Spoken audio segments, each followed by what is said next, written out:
আমার এক মক্কেল ফোন করে বলছে, স্যার আমার বাবাটা যে এত দুশ্চরিত্র জানতাম না। আমি শুনে কি বলছে, হ্যাঁ, বলে আমরা দুই ভাই, নোটিশ দিয়েছে তার বাবার নাকি 6 সন্তান। আমার বাবার আর 4 সন্তান কোথায় আছে আমি তো বুঝেই পাচ্ছি না।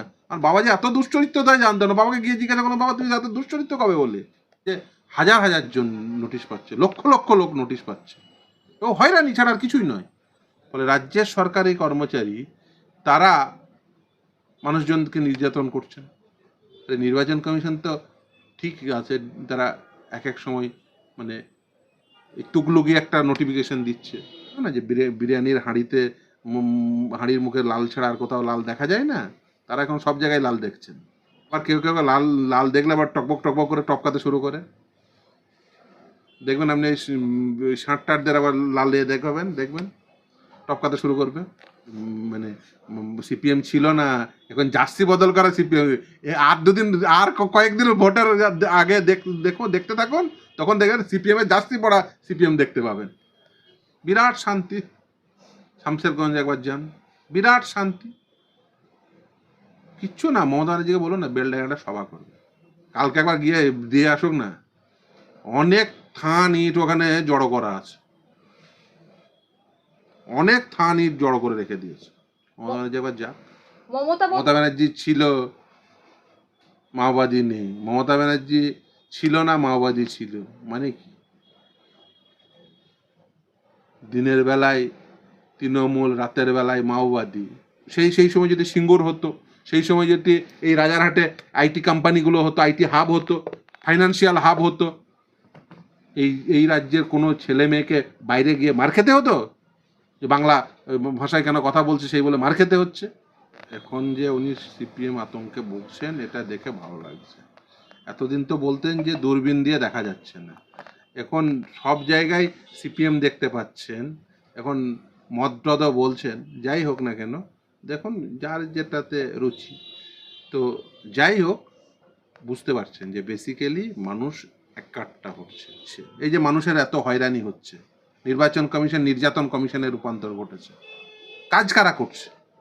এই নির্যাতন হতোই না যদি সরকারি কর্মচারী যারা এই কাজটি করছে তারা যদি মানুষদের নির্যাতন না করত।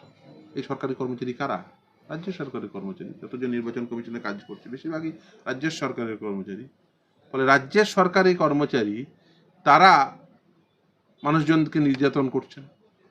নির্বাচন কমিশন তো ঠিক আছে, তারা এক এক সময় মানে তুগলুকি একটা নোটিফিকেশন দিচ্ছে, কিন্তু এই যে নোটিশ পাঠাচ্ছে, এই যে হাজার হাজার জন নোটিশ পাচ্ছে, লক্ষ লক্ষ লোক নোটিশ পাচ্ছে, ও হয়রানি ছাড়া আর কিছুই নয়। আমাকে তো একজন ফোন করে, মানে সে যা কথা বলেছে সাংঘাতিক। আমার এক মক্কেল ফোন করে বলছে, স্যার আমার বাবাটা যে এত দুশ্চরিত্র জানতাম না। আমি শুনে কি বলছে, হ্যাঁ, বলে আমরা দুই ভাই, নোটিশ দিয়েছে তার বাবার নাকি 6 সন্তান। আমার বাবার আর 4 সন্তান কোথায় আছে আমি তো বুঝেই পাচ্ছি না। আর বাবা যে এত দুশ্চরিত্র তাই জানতাম না। বাবাকে গিয়ে জিজ্ঞাসা করলাম, বাবা তুমি এত দুশ্চরিত্র কবে? ভাবুন একবার, ছেলে বাবাকে জিজ্ঞাসা করছে তুমি এত দুশ্চরিত্র কবে হলে? নির্বাচন কমিশন বাবাদের সব দুশ্চরিত্র বানিয়ে দিয়েছে। লাল রং হচ্ছে বেসিক্যালি মানুষের কাছে ত্যাগের প্রতীক। ওই লাল রংটা, ওই অনেকে বলেছিল না যে বিরিয়ানির হাঁড়িতে হাঁড়ির মুখে লাল ছাড়া আর কোথাও লাল দেখা যায় না, তারা এখন সব জায়গায় লাল দেখছেন। এটাই তো মানুষের পরিণতি। এই যে সিঙ্গুর থেকে বলেছিলেন এই সিঙ্গুরই হবে যে বাংলার ক্ষমতা পরিবর্তনের মূল হাতিয়ার, যে সিঙ্গুরকে দেখিয়ে ক্ষমতা হাতে নিয়েছেন, আজকে সেই সিঙ্গুরবাসী কি বলছে? আজকে তারা শিল্প চাইছে। সেই সময় যদি সিঙ্গুর হতো, সেই সময় যদি এই রাজারহাটে আইটি কোম্পানিগুলো হতো, আইটি হাব হতো, ফাইন্যান্সিয়াল হাব হতো, এই রাজ্যের কোনো ছেলে মেয়েকে বাইরে গিয়ে মার খেতে হতো? যে বাংলা ভাষায় কেন কথা বলছে সেই বলে মার খেতে হচ্ছে, তাদের বাংলাদেশি বলা হচ্ছে, অন্য জায়গায় পরিযায়ী শ্রমিক হিসেবে কাজ করতে যেতে হচ্ছে। বেলডাঙ্গায় কী ঘটনা ঘটেছে? পরিযায়ী শ্রমিক হিসেবে তারা মার খাচ্ছেন অন্য রাজ্যে গিয়ে। এই ঘটনাই ঘটতো না যদি বামেরা ক্ষমতায় থাকতো, বুদ্ধদেব ভট্টাচার্য বা তার পরবর্তী যেই হতে পারতো মুখ্যমন্ত্রী, বিকাশ রঞ্জন ভট্টাচার্যই হোক বা অন্য কেউই। সিপিএম এর হার মাত্রা এখন জার্সি বদলেছে, অভিষেক বন্দ্যোপাধ্যায় বলছেন। এতদিন মানে সিপিএম ছিল না, এখন জার্সি বদল করা সিপিএম। আর দুদিন, আর কয়েকদিন ভোটের আগে দেখতে থাকুন, তখন দেখবেন সিপিএম এর জার্সি পড়া সিপিএম দেখতে পাবেন। আর কিছুদিন যেতে দিন, সব জার্সি পড়া সিপিএম দেখতে পাবেন। এখন তো জার্সি বদলে সিপিএম দেখতে পাচ্ছেন, মানে সিপিএম দেখছেন, জার্সি বদলে সিপিএম। আর কিছুদিন যেতে দিন, দেখবেন সব জার্সি পড়া সিপিএম দেখতে পাবেন।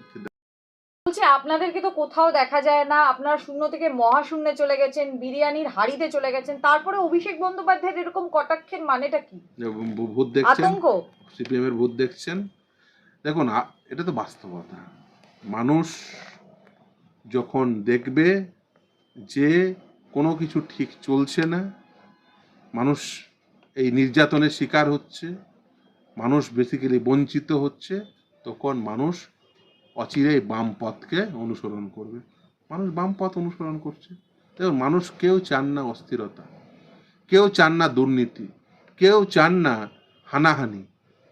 আপনি কোনোদিন দেখেছেন সিপিএমকে কোনোদিন ভোট চাইতে যে আমি মুসলমান তাই ভোট দাও, আমি হিন্দু তাই ভোট দাও, সাম্প্রদায়িক সম্প্রীতি বিনষ্টকারী কোনো কথা বলে ভোট চাইছেন? ইভেন নিজের ছবি ছাপিয়ে কোনোদিন জ্যোতি বসু বা বুদ্ধদেব ভট্টাচার্য ভোট চেয়েছেন? সবাই বলেছে সিপিএম এর প্রার্থী বলে নামটুকু লিখত, ছবিও ছাপা হতো না। আর সব সততার প্রতীক বলে ছবি চেপে এখন তার লিখে না। আজ সিপিএম দলটি চলে যেভাবে, সেটা হচ্ছে একটা নীতি আদর্শের উপর ভিত্তি করে। যে কোনো বাম দলই সেটাই চলে। মানুষ বুঝতে পারছেন আজকের দিনে দাঁড়িয়ে নীতি আদর্শ এর গুরুত্ব কতটা। মানুষ ভেবেছিলেন যে এই যার তার হাতে একটা ক্ষমতা দিয়ে দিলেই হলো, সে রাজ্যটা চালাতে পারবে, দেশটা চালাতে পারবে। তা নয়। তিনি বলছেন বিরাট শান্তি, শামশেরগঞ্জ একবার যান, বিরাট শান্তি, কিচ্ছু না। মমতা ব্যানার্জিকে বলুন না বেলডাঙ্গা একটা সভা করবে, কালকে একটা মমতা ব্যানার্জি সবার ডাক দিয়ে দিই। উচিত ছিল বেলডাঙ্গায় যাওয়া, না? কালকে একবার গিয়ে দিয়ে আসুক না। অনেক থান ইট ওখানে জড়ো করা আছে, অনেক থান ইট জড়ো করে রেখে দিয়েছে। মমতা ব্যানার্জি একবার যাক। ওই মাওবাদীদেরই তো সাহায্য নিয়েই তো ক্ষমতায় এসছেন। ওই মমতা ব্যানার্জি ছিল, মাওবাদী নেই। মমতা ব্যানার্জি ছিল না, মাওবাদী ছিল, মানে কি? দিনের বেলায় তৃণমূল, রাতের বেলায় মাওবাদী, এই চিত্র ওই জঙ্গলমহল ভুলে যায়নি। যার কটা মাওবাদী নেতা ছিল, ওই জনসাধারণ কমিটির নেতা ছিল, সত্যধর মাহাতো আজকে কার নেতা? এলাকায় খবর নিন, ওই জঙ্গলমহলে যে জনসাধারণের কমিটি, মাওবাদী সব রূপান্তর হয়ে গেছে তৃণমূলে। ওরা ছিল তো তৃণমূল, ওরা দিনের বেলায় তৃণমূল করতো, রাতের বেলায় সব জাস্তি বদল করে সব মাওবাদী হতো। মেলা লাশ কুড়িয়েছে সিপিএম।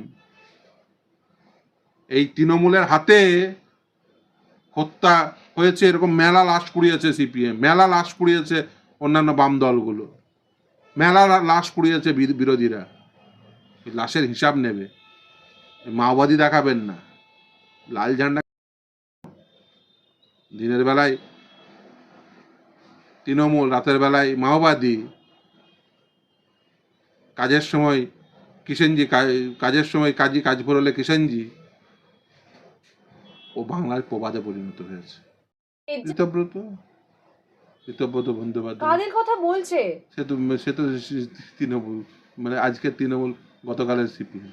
এরকম কত। এবং এই ঋতব্রত সম্পর্কে তৃণমূলের অ্যানালিসিস কি ছিল? এই ঋতব্রত বন্দ্যোপাধ্যায় সম্পর্কে তৃণমূল কি বলেছিল? ইভেন আপনাদের মনে থাকবে, দিল্লিতে এই তখন ছাত্র নেতা ঋতব্রত বন্দ্যোপাধ্যায়, সেই সময়ের অর্থমন্ত্রী, তার পাঞ্জাবি টানার জন্য একদিনে ৩,০০০-এর উপর পার্টি অফিস ভেঙেছিল এই তৃণমূল। কালকে ক্ষমতায় গেলে ওই পার্টি অফিসে যার যত টাকা ওই পার্টি অফিসের ভেঙেছেন, ওই ছাড়বে এলাকায় সব লিখে রাখা হয়েছে। কোন পার্টি অফিস ভেঙেছেন, তার জন্য কত টাকা, কার কাছ থেকে, শুধুমাত্র ওই সিপিএম করার জন্য এলাকা ধরে ধরে জমি লুট, জমির ফসল লুট, তার কাছ থেকে টাকা নেওয়া, তোলা শুধুমাত্র সিপিএম করার জন্য এই কাজ তৃণমূল করেছে। সব খাতায় লেখা আছে, সব বলেছে এলাকায় এলাকায় খাতায় লিখে রাখবে, সব লাল খাতায় লিখে রাখবে কে একদম কার কাছ থেকে কত নিয়েছে, যে নিয়েছে, যে পার্টি অফিস ভেঙেছে, ক্ষমতায় যেদিন পরিবর্তন হবে ওই করে সব সুদে আসলে 18% হারে সুদে আসলে সব আদায় করা হবে।